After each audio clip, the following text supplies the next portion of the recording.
بسم اللہ الرحمن الرحیم، السلام علیکم۔ آج ہم کو سورہ الروم کی آیت نمبر 9 سے اپنا سبق شروع کرنا ہے۔ اعوذ باللہ من الشیطان الرجیم، بسم اللہ الرحمن الرحیم۔ اولم یسیروا فی الارض فینظروا کیف کان عاقبۃ الذین من قبلہم۔ ان دونوں صورتوں میں، یعنی سورہ العنکبوت میں بھی اور سورہ الروم میں بھی، اللہ تعالیٰ نے خبردار کیا ہے اہل قریش کو بالخصوص۔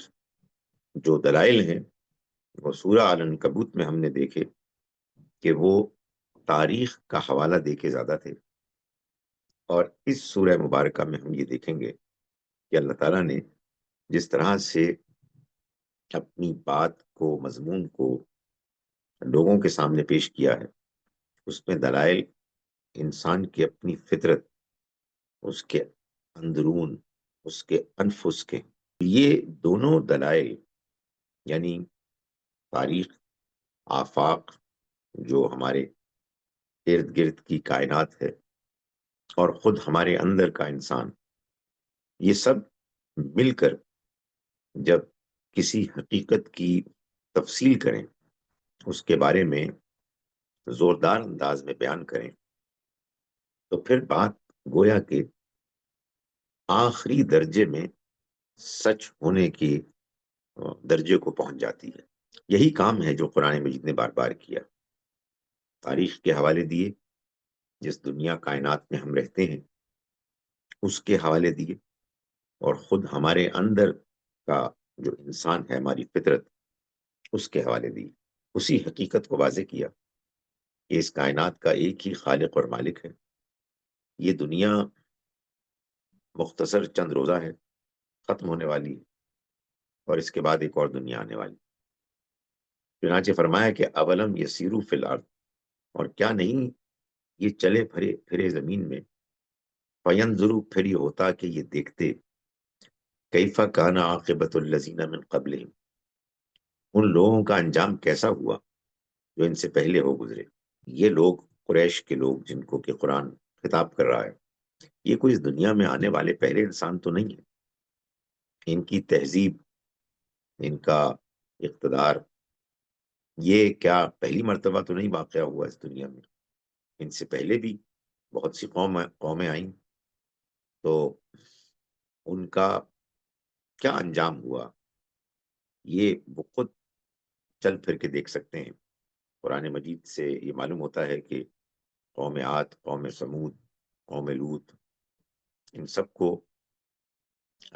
مدین کی قوم، ان سب کو یہ جانتے تھے، یعنی تاریخی حوالے سے بھی جانتے تھے، اور ان کی ان بستیوں کے حوالے سے بھی، کہ جن کے کھنڈرات، ان میں سے بعض وہ لوگ کہ جو آ، تجارتی سفر کے لیے نکلتے تھے، وہ اپنے راستے میں ان کو دیکھتے تھے۔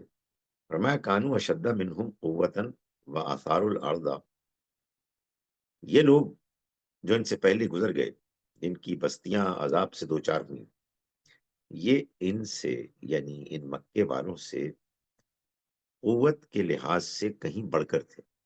وہ اثار الارض، اور یہ بھی ہے کہ انہوں نے زمینوں کو خوب جوتا، ان کو زرخیز بنایا۔ وعمروہا، اور وہ آباد انہوں نے کیا زمین کو، اکثر مما عمروہا، اس سے کہیں زیادہ جتنا کہ انہوں نے آباد کیا، یعنی ان لوگوں نے۔ وجاءتہم رسلہم بالبینات، اور ان کے پاس آئے ان کے رسول واضح نشانیاں لے کر۔ فرمایا فما کان اللہ لیظلمہم، پھر ایسا نہیں ہوا کہ اللہ نے ان کے اوپر ظلم کیا، ولیکن کانوا انفسہم یظلمون، بلکہ وہ خود اپنی جانوں پر ظلم کرتے رہے۔ یہ بات قرآن مجید نے بار بار بیان کی ہے کہ وہ لوگ کہ جو دنیا میں جان بوجھ کر غلط کام کرتے ہیں، خواہ وہ دوسرے انسانوں کے معاملات میں کرتے ہوں یا اللہ کے معاملات میں کرتے ہوں، وہ کسی پر ظلم نہیں کرتے سوائے خود اپنے آپ کے۔ ان لوگوں نے اپنی جانوں پر ظلم کیا، وہ شرف انسانیت کی جو ان کو ملا تھا، وہ فطرت کو کہ جو اللہ نے ان کو دی تھی، انہوں نے اس کو بگاڑ دیا، اس کو برباد کر دیا۔ اس لحاظ سے انہوں نے ظلم کسی پر نہیں کیا، خود اپنے اوپر ظلم کیا۔ جس شخصیت کو لے کے اس دنیا میں آئے تھے، جس شخصیت کے بارے میں اللہ نے یہ طے کیا تھا کہ اگر یہ اس مختصر سی زندگی کے امتحان میں کامیاب ہو جائیں تو ان کو ہمیشہ کی جنت ملے گی، اس شخصیت کو انہوں نے برباد کر دیا، اور اس دنیا میں بھی اور آخرت میں بھی بجائے اس کے کہ وہ اللہ کا انعام پاتے، وہ اللہ کے عذاب کے مستحق ٹھہرے۔ ثم کان عاقبۃ الذین اساءوا السوء، پھر انجام ہوا ان لوگوں کا کہ جنہوں نے برا کیا، برا انجام۔ کیا انجام؟ ان کذبوا بآیات اللہ، کہ وہ اللہ کی آیات کو جھٹلاتے، وکانوا بہا یستہزئون، اور وہ ان کا مذاق اڑاتے رہے۔ ایک تو یہ ہوتا ہے نا کہ آپ کو کوئی بات سمجھ میں نہیں آئی تو آپ سمجھنے کی کوشش کریں، آپ سوال کریں، آپ اپنی الجھن پیش کریں، کوئی تنقید ہے تنقید کو بیان کریں، ان میں سے کوئی چیز بھی بری نہیں، لیکن آپ ایک نہایت ہی سنجیدہ اور اہم معقول پیغام کے بارے میں یہ رویہ اختیار کریں کہ آپ متکبرانہ انداز میں یہ کہیں کہ یہ جھوٹا پیغام ہے، اس کی کوئی حقیقت نہیں ہے، اور پھر اپنے اس متکبرانہ رویے میں آپ مذاق اڑانے کو بھی شامل کر لیں۔ انکار اور سرکشی کی انتہا ہو گئی، بجائے اس کے کہ اس پیغام کو سنجیدگی سے لیا جاتا، اس کا مذاق اڑایا جانے لگا۔ فرمایا کہ ان کا انجام پھر برا ہوا، جنہوں نے یہ برائی کی اور یہ کیا کہ انہوں نے اللہ کی آیات کو جھٹلانا شروع کر دیا، یہ کہنا شروع کر دیا کہ یہ اللہ کی آیات اللہ کا پیغام نہیں بلکہ جھوٹ ہے، ان آیات کا مذاق اڑانے لگے۔ اللہ یبدأ الخلق ثم یعید، اللہ ہی ہے کہ جو تخلیق کا آغاز کرتا ہے، ثم یعید، پھر وہ اسی طرح سے اس کو دوبارہ کر دے گا، اس کے لیے کچھ بھی مشکل نہیں ہوگا کہ وہ دوبارہ کر دے۔ یہ ایک نہایت سادہ اور نہایت پر اثر مدلل جواب ہے ان تمام سوالات اور اعتراضات کا کہ جو کفار پیش کیا کرتے تھے، گویا کہ انکار کرنے والے خود بول رہے ہیں بھلا یہ کیسے ہو سکتا ہے کہ جب ہم گل سڑ کے ہڈیاں ہو جائیں گے تو پھر دوبارہ اٹھائے جائیں گے۔ سورہ مومنون میں ہم نے پڑھا کہ کفار کہتے ہیں بہت دور کی بات ہے، بہت دور کی بات ہے جس کا تم سے وعدہ کیا جا رہا ہے۔ فرمایا کہ اللہ ہی ہے کہ جس نے تخلیق کی ابتدا کی، اسی نے بنایا سب کو۔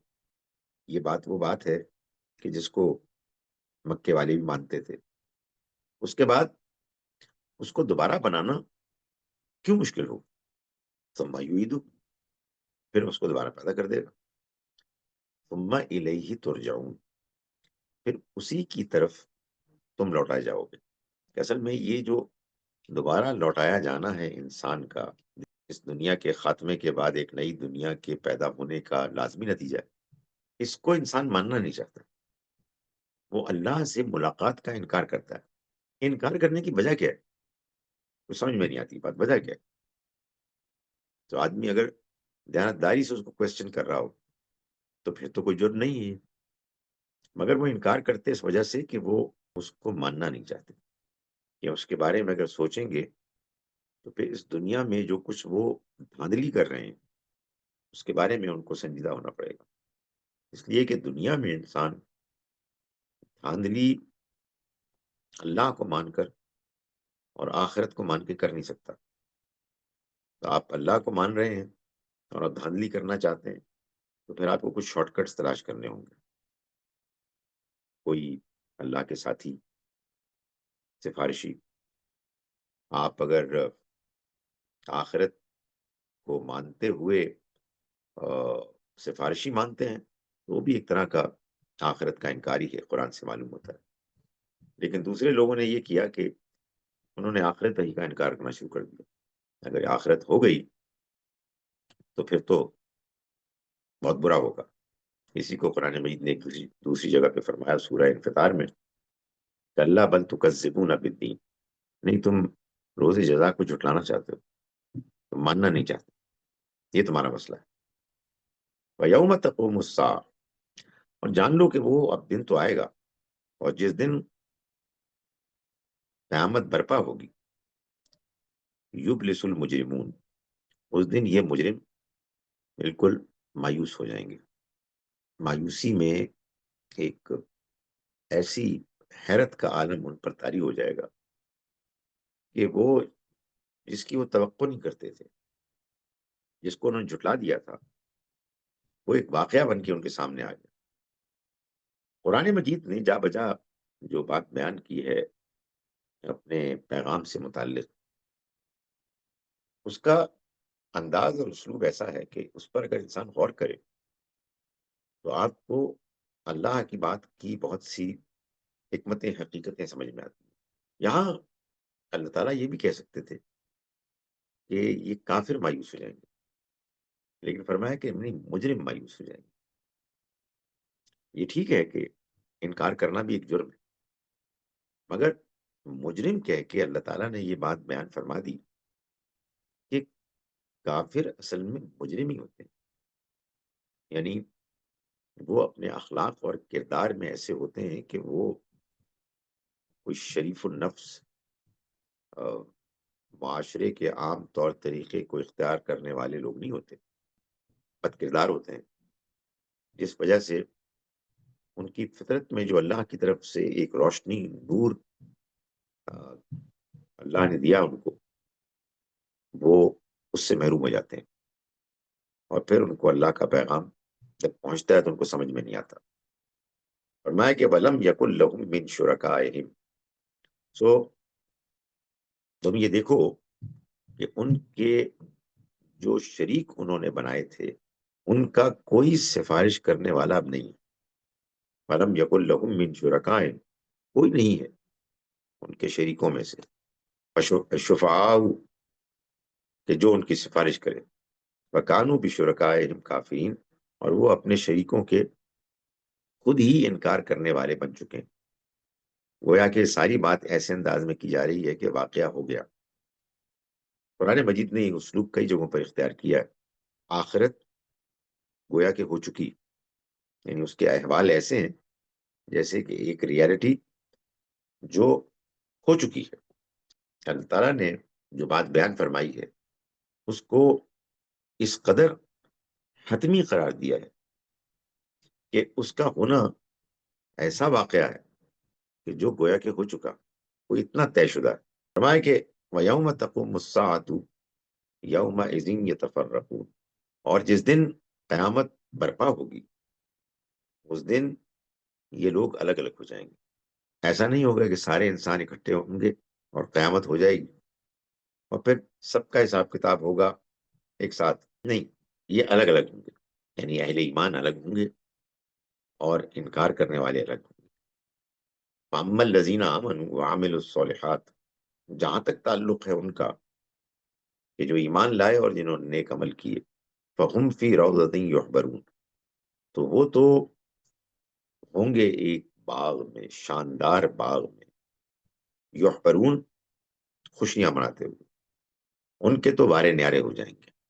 وہ تو گویا کہ اپنے امتحان میں کامیاب ہو کر اب اس دنیا میں پہنچ گئے جہاں ان کی دنیا کی زندگی کے صحیح رویے کے نتیجے میں اب ان پر انعامات کی بارش کی جائے گی۔ وَأَمَّا الَّذِينَ كَفَرُوا، رہے وہ لوگ کہ جنہوں نے انکار کیا، کذبوا بآیاتنا، اور ہماری آیات کو جھٹلایا، وَلِقَاءِ الْآخِرَةِ، اور آخرت کی ملاقات کو بھی جھٹلایا، فَأُولَٰئِکَ فِي الْعَذَابِ مُحْضَرُونَ، تو یہ لوگ ہیں وہ کہ جو عذاب میں حاضر کیے جائیں گے۔ یہ جو دو گروہوں کا کنٹراسٹ ہے، اس کو قرآن بار بار بیان کرتا ہے، یعنی بعض اوقات اجمال کے ساتھ جیسے یہاں ہے، اور بعض اوقات تفصیل کے ساتھ۔ اس کی وجہ یہ ہے کہ جب آپ کے سامنے دو بالکل ایک دوسرے سے متضاد گروہوں کا بیان سامنے آتا ہے تو انسان کے سامنے گویا کہ صحیح پکچر اس کو پیش کی جاتی ہے، اس کو نظر آتی ہے کہ اصل میں یہ ہے صحیح رویہ اختیار کرنے کا انعام، اور یہ ہے غلط رویہ اختیار کرنے والوں کا انجام۔ تو انسان خود فیصلہ کر لے کہ انسان کو کس جانب اپنا رویہ اختیار کرنا ہے۔ یہ جو دو اللہ تعالیٰ نے مختلف گروہ بیان کیے ہیں، ایسا نہیں ہے کہ بس یہی دو گروہ، یہ تو دو آپ سمجھیے کہ ایکسٹریمز ہیں، باقی انسان ان کے درمیان ہوں گے، یا کچھ جہنمی ہوں گے کہ جو کمتر جہنم میں ہوں گے، یا جنتی ہوں گے جو کمتر جنت میں ہوں گے، لیکن بہرحال یہ انجام سامنے آنے والا ہے۔ اللہ تعالیٰ انجام کی جو آخری درجے کو بیان کرتے ہیں، اس کی وجہ یہ ہوتی ہے کہ انسان کو اللہ کی طرف سے وہ تنبیہ ہو جائے اور وہ خوشخبری مل جائے، جس سے اس کے اندر موٹیویشن پیدا ہو، اس زندگی کے مقابلے میں اس کو ترجیح دے اور اس کے لیے تگ و دو کرے۔ تو فرمایا کہ یہ انجام سامنے آنے والا ہے، یا لوگ اچھے ہوں گے، ایمان لائیں گے، نیک عمل کریں گے، تو وہ آخرت میں کامیاب ہوں گے، یا لوگ برے ہوں گے اور وہ انکار کریں گے حق کا، اور ہماری یعنی اللہ کی آیات کو جھٹلائیں گے، اس کو جھوٹا قرار دیں گے اور آخرت کا انکار کریں گے۔ یہ معاملہ جو اتنے واضح انداز میں بیان کیا جاتا ہے، یہ تو اصل میں ان لوگوں کے لیے ہے کہ جن کے سامنے اللہ کے پیغمبروں کے ذریعے سے اللہ کا پیغام پہنچ گیا۔ جب ایسا ہوتا ہے تو پیغام اتنا واضح، اتنا متاثر کن، امپریسو طریقے سے پیش کیا جاتا ہے، پیغمبر کی شخصیت کی وجہ سے، کلام کی تاثیر، افیکٹونیس کی وجہ سے، حالات کی وجہ سے، اور جو اللہ کی طرف سے نشانیاں اور ہوتی ہیں ان سب کی وجہ سے، اس کا کوئی امکان نہیں رہتا کہ کوئی بھی سچا شریف النفس انسان انکار کر دے۔ اس کا بھی کوئی امکان نہیں ہوتا کہ کوئی جھوٹا، مکار، دھوکے باز، زیادتی کرنے والا، بد کردار انسان ایمان لے آئے۔ ظاہر ہے کہ بہت سے لوگ ہماری طرح کے درمیان کے ہوتے ہیں، برائیاں بھی کرتے ہیں، اچھائیاں بھی کرتے ہیں، وہ پھر پیغمبر کے زمانے میں سٹرگل کرتے ہیں، اور سٹرگل کے نتیجے میں آہستہ آہستہ وہ اپنے اس کہیے کہ زنگ سے باہر نکلتے ہیں، جیسا کہ سورہ العنکبوت کے شروع میں بعض لوگوں کا ذکر آیا کہ وہ ایمان لانے کے باوجود جو آزمائشیں آ رہی تھیں اس سے گھبرا رہے تھے۔ فیصلہ اللہ کرے، ظاہر ہے کہ میں اور آپ اس میں سوائے اس کے کہ اپنے بارے میں فکر مند ہوں، کوئی رول ادا نہیں کر سکتے۔ خود اپنے آپ کو سمجھائیں، دوسروں کو دعوت دیں، اصولی دعوت دیں۔ کسی کے بارے میں یہ کہنا کہ وہ جہنم میں جائے گا، وہ کافر ہے، وہ مومن ہے، یہ ہمارا کام نہیں ہے۔ فرمایا کہ فَسُبْحَانَ اللَّهِ حِینَ تُمْسُونَ وَحِینَ تُصْبِحُونَ۔ سو بات اگر واضح ہو گئی ہے، تمہیں بات سمجھ میں آ گئی ہے، تو سبحان اللہ، اللہ کی تسبیح کرو۔ اللہ کی تسبیح در حقیقت اس کا مطلب ہوتا ہے کہ اللہ کو ہر طرح کے عیب، کمزوری سے پاک قرار دو، اس بات کو بیان کرو، اس کا اعلان کرو۔ اللہ تعالیٰ نے اس دنیا کو ابس، بیکار، بغیر کسی مقصد کے لیے نہیں بنایا۔ یہ کام اگر اللہ نے کیا ہوتا تو پھر اس میں عیب ہوتا۔ یہ تو بڑی بڑی خامی کی بات ہے، اللہ میں کوئی خامی ہے ہی نہیں، وہ کوئی بیکار کام کرتا ہی نہیں۔ تو تم اس کی اس عظمت کو، ہر عیب سے پاک ہونے کو بیان کرو، اور بیان کرو حین تمسون وحین تصبحون، اس وقت بھی جب تم شام کرتے ہو، اور اس وقت بھی جب تم صبح کرتے ہو۔ تم جو مختلف دن کے اوقات ہوتے ہیں ان میں اپنے رب کو یاد کرو، اور یاد ایسے کرو کہ تم اس کی تسبیح کرو، وہ کوئی کام بیکار نہیں کرتا۔ فرمایا کہ وَلَهُ الْحَمْدُ فِي السَّمَاوَاتِ وَالْأَرْضِ، اسی کی تعریف ہے آسمانوں میں اور زمین میں۔ سب اس کی حمد کر رہے ہیں، اس کی تعریف کر رہے ہیں۔ اللہ تعالیٰ نے ایک درمیان میں حقیقت واضح کی کہ تم تسبیح کرو، اس کو ہر عیب سے پاک قرار دو، اس کے ساتھ ساتھ اس کی مثبت تعریف، اس کا تمام اعلیٰ خوبیوں کے ساتھ موجود ہونا، یہ ایک ایسی حقیقت ہے کہ جو آسمانوں اور زمین میں ہو رہی ہے۔ وَعَشِيًّا وَحِينَ تُظْهِرُونَ، اور تم اس کی تسبیح کرو عشاء کے وقت بھی اور جب تم ظہر کرتے ہو۔ تو گویا کہ اللہ تعالیٰ نے نماز کے تمام اوقات کو بیان کر دیا اور یہ فرمایا کہ ان اوقات میں تم باقاعدہ اللہ کو یاد کرو، یعنی جب تم شام کرتے ہو یعنی عصر اور مغرب، اور جب تم صبح کرتے ہو فجر، اور جب تم رات کرتے ہو عشاء، اور جب تم ظہر کرتے ہو حین تظہرون۔ یہ تو نہیں ہے کہ ہم اس کے ذریعے سے نماز باقاعدہ برآمد کر سکتے ہیں، لیکن یہ حقیقت ہے کہ وہ نماز جس کے پڑھنے کی خود قرآن نے تلقین کی اور یہ بتایا کہ یہ نماز اور یہ دین وہی ہے جو ابراہیم کا دین ہے اور تمام پیغمبروں کا دین ہے، تو وہ جیسے نماز پڑھتے تھے ویسے ہی تم پڑھو۔ یہ جو نماز ہے، یہ جو اللہ کی تسبیح اور حمد ہے، یہ تم صبح و شام کرو۔ یہ حقیقت ہے کہ نماز میں اللہ نے جو ہم کو اوقات بتائے ہیں، جو نماز پڑھنے کے اصل مقصد کے لیے موزوں ترین اوقات ہیں۔ نماز پڑھنے کا مقصد اللہ کو یاد کرنا ہے، اللہ کی تسبیح کرنا ہے، اللہ کی حمد کرنا ہے۔ آپ اللہ کو یاد کریں گے، آپ اس کی تسبیح کریں گے، حمد کریں گے، تو یہ ظاہر ہے کہ آپ کریں گے دل سے، آپ کریں گے سمجھ کے کہ اس طرح کا سنجیدہ کام آدمی اس وقت کر پاتا ہے جب اس کا ماحول سازگار ہو۔ آپ کا ماحول، آپ کے حالات اگر سازگار ہیں، موزوں ہیں، تو آپ کے اندر ایک جذبہ پیدا ہوتا ہے، ایک موٹیویشن پیدا ہوتی ہے، انسان کو اس کام کرنے کا شوق پیدا ہوتا ہے جو اس کو کرنے کو کہا جا رہا ہے۔ حالات نہ ہوں اور صورتحال ایسی ہو کہ بس آدمی سوچے کہ ایک ذمہ داری پوری کرنی ہے، تو بس انسان ذمہ داری تو پوری کر لیتا ہے، مگر وہ بات نہیں بنتی کہ جو بات بنانی مقصود ہے۔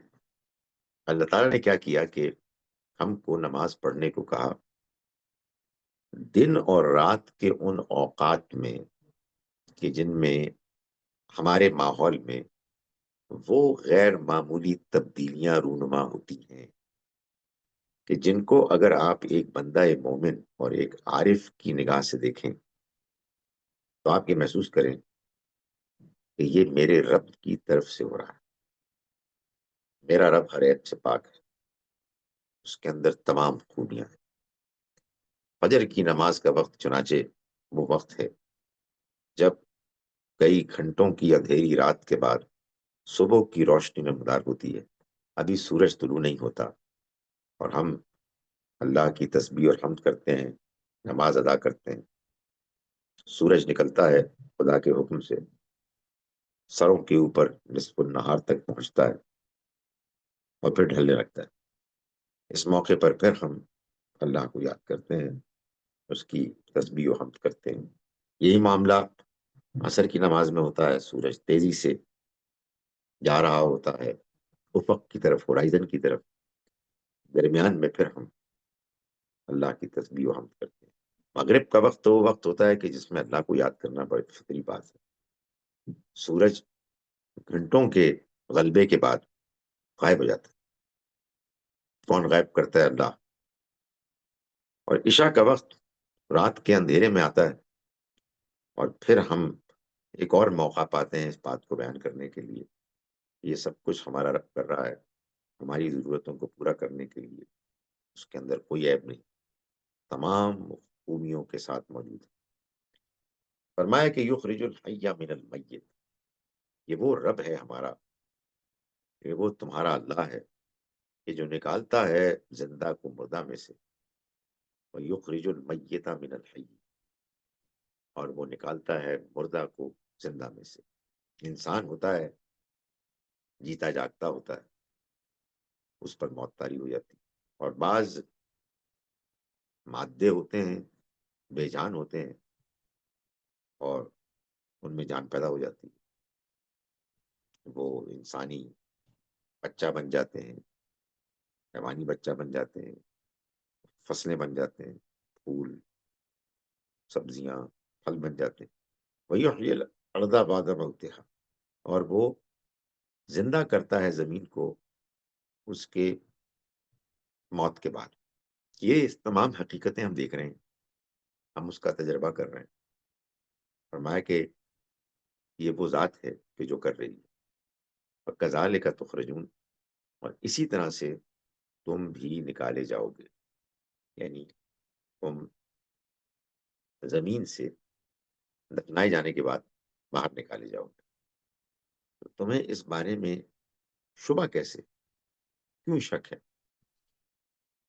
وَمِنْ آيَاتِهِ أَنْ خَلَقَكُم مِّن تُرَابٍ ثُمَّ إِذَا أَنْتُمْ بَشَرٌ تَنْتَشِرُونَ، اور اس کی آیات میں سے یہ بھی ہے کہ اس نے خلقکم، پیدا کیا تم کو، من ترابن، مٹی سے، ثم اذا انتم بشر تنتشرون، پھر تم انسان بنے اور تم پھیل جاتے ہو، یعنی دیکھتے ہی دیکھتے تم انسان بن گئے، یعنی مختلف علاقوں میں جا رہے ہو۔